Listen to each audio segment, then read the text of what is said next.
नमस्ते दोस्तों, आज आपकी कार्टून की नानी जो कहानी सुना रही है उसका नाम है सच की जीत। एक समय की बात है, एक छोटा सा गांव था जहां एक बूढ़ा मगर बेहद मेहनती किसान हर रोज सूरज के साथ उठता, अपने खेत में पसीना बहाता और उम्मीद के बीज बोता। उसका शरीर थका हुआ था, लेकिन उसके इरादे आज भी जवान थे।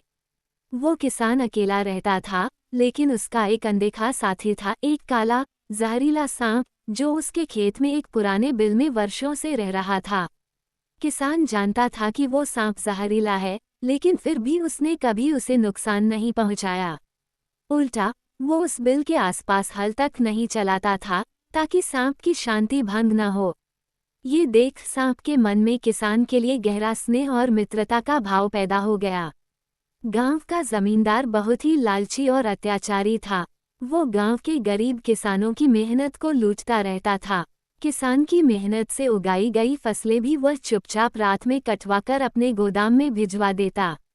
एक दिन खेती की लागत न होने के कारण किसान ने मजबूरी में अपनी जमीन जमींदार के पास गिरवी रख दी। किसान के मन में एक ही आस थी, अगली फसल के बाद पूरा कर्ज चुकाकर वो अपनी जमीन वापस ले लेगा। महीने बीते, फसल तैयार हुई।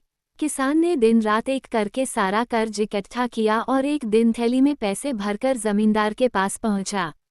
लेकिन जमींदार ने चालाकी दिखाई।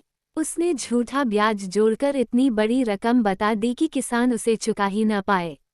वो जमीन वापस देने से इनकार कर गया। किसान स्तब्ध रह गया, थका हारा, टूटा हुआ। वह अपने खेत के पास आया और वहीं जमीन पर बैठकर जोर जोर से रोने लगा। उसकी रुलाई सुनकर सांप अपने बिल से बाहर आया और धीरे से उसके पास सरक आया। क्या हुआ मित्र? सांप ने पूछा। किसान ने उसे गले लगाकर सारी बात बताते हुए कहा, अब मेरे पास कुछ भी नहीं बचा, मेरी जमीन भी चली गई। सांप ने उसकी आंखों में देखा और कहा, तूने मुझे कभी चोट नहीं पहुंचाई, मुझे अपनापन दिया, अब तेरा दुख मेरा भी है। कल सुबह चल, हम दोनों जमींदार से बात करेंगे। अगली सुबह किसान और सांप जमींदार के घर पहुंचे। किसान ने विनती की, समझाया, लेकिन जमींदार पर कोई असर न हुआ। तब सांप आगे बढ़ा और शांत स्वर में कहा, मैं इस किसान के खेत में वर्षों से रह रहा हूँ। इसने मुझे कभी हानि नहीं पहुंचाई। आज ये संकट में है, इसलिए मैं इसके साथ आया हूँ। तुम शायद इसे एक कमजोर बूढ़ा समझते हो, लेकिन इसने अपनी जमीन के लिए खून पसीना बहाया है। इसे छलकर तुमने सिर्फ इसकी जमीन नहीं छीनी, उसका आत्मसम्मान भी कुचला है। सांप की बातों में सच्चाई और आत्मीयता थी।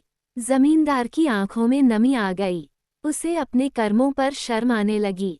उसने हाथ जोड़कर किसान से माफी मांगी और उसकी जमीन के कागज लौटाते हुए कहा, तुम सच्चे किसान हो, मैं अब से किसी गरीब का हक नहीं मारूंगा। किसान की आंखों में भी आंसू थे, लेकिन इस बार वो आंसू दुख के नहीं, सच्चे दोस्त और न्याय की जीत के थे। संदेश: कभी किसी की सरलता को उसकी कमजोरी मत समझो।